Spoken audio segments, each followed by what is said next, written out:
Hello there everybody, Wardo7 here, and I got this time my first impressions video on Mario Kart Tour for iOS. It came out today, and I've been playing it for about an hour to 2 hours, somewhere in between there. I lost track of time. It's actually fun and entertaining, but it is kind of a facade, I'm telling you. I mean, there is some stuff behind the curtains that you don't want to find out, but you actually do.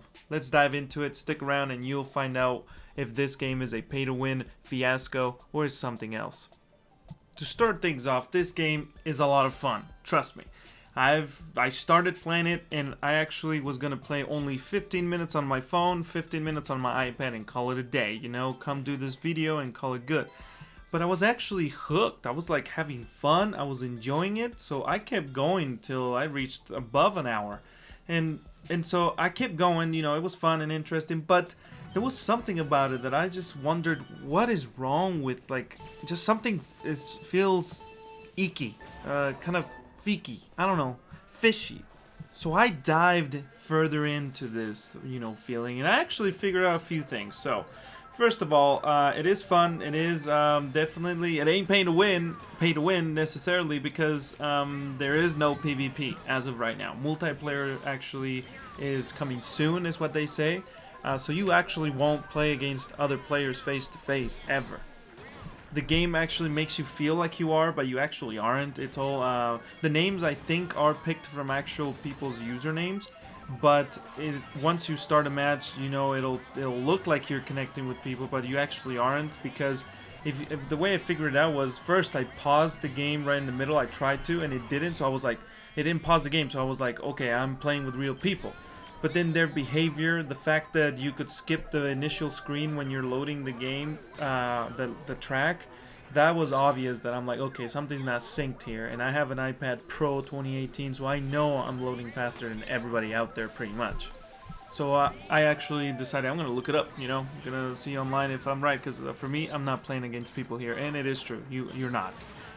They say they don't know if you'll actually ever play against them. They say multiplayer's coming up, so we'll see how that works. But for now, the only PvP you actually have is through leaderboards. But the thing is, with the ranks, those are kind of pay to win actually, because the way you rank up in points is, yeah, you win first, that's cool and all, you know, but then that only gives you a certain amount of points, which is a big chunk. But the actual moves, turbos, jumping, actually using items, combining all those things together, rack up bonus points or extra points that actually can make the difference between getting all the 5 stars in a track or not.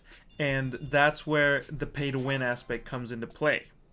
Because apparently some cars and characters will have bonuses. For example, Bowser will give you his special turtle, Toad, and the level, if you play Toad on his specific level, on his track, he'll give you 2 or 3 turtles, green turtles. When you actually get a turtle from the item slot, you'll, instead of getting 1, you'll get 3.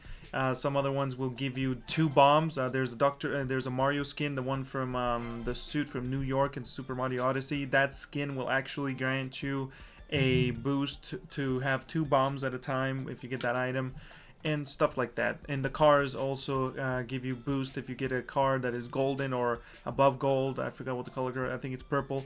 It'll grant you a boost, a longer boost when you do the turbo boost. And those things for me are not necessarily, so like you could already call it pay to win, you know, you could say that, I know, but I'm looking at it as, it is Mario Kart, so I'm not taking it as serious. So definitely I wasn't worrying about it. I was like, okay, whatever, man, you have that skin. I'm probably, in Mario Kart, it's definitely about luck. Quite a bit, I would say more than 50%. It's always been that way, but definitely once I found out that I wasn't even playing with people, it was kind of felt like, okay, I'm just paying to beat a bot, and it's just the illusion that they give you that you're playing against people was kind of, I don't know, I feel like it was unnecessary, but anyway, it's fine. The thing is, besides that, definitely I do feel, though, let me just point this out real quick, that it is, you might be locked out of some stars later on, because look at this. From 150 to 200, right? So there is no point gap, I think, for reaching first player, at least from the first 4 or 5 cups that I've actually finished. There was no difference in points per se, but definitely going from the 50, 100, 100, there is a point gap. And of course, you could make up with it by having tons of skins and high level skins, level up your skins or characters. So you can definitely bridge that gap. But honestly, it does bring a bitter taste to my mouth. I personally do not like that. I think it's unnecessary. The whole level up your character to get more points. But then again, I personally don't care about the points because it comes down to the whole thing with Dr. Mario where there's two things here, let me tell you. In Dr. Mario, the mobile version, you could defeat a level. So passing a level is one thing, and then getting the points, right? Those kind of in Dr. Mario, they're the same thing practically. If you pass the level, you get the points, but you can get items that will allow you to break some point in the level to pass the level, and that makes it so the points and passing levels are practically the same thing. So there goes the PvP out of the window. That's pay to win straight out.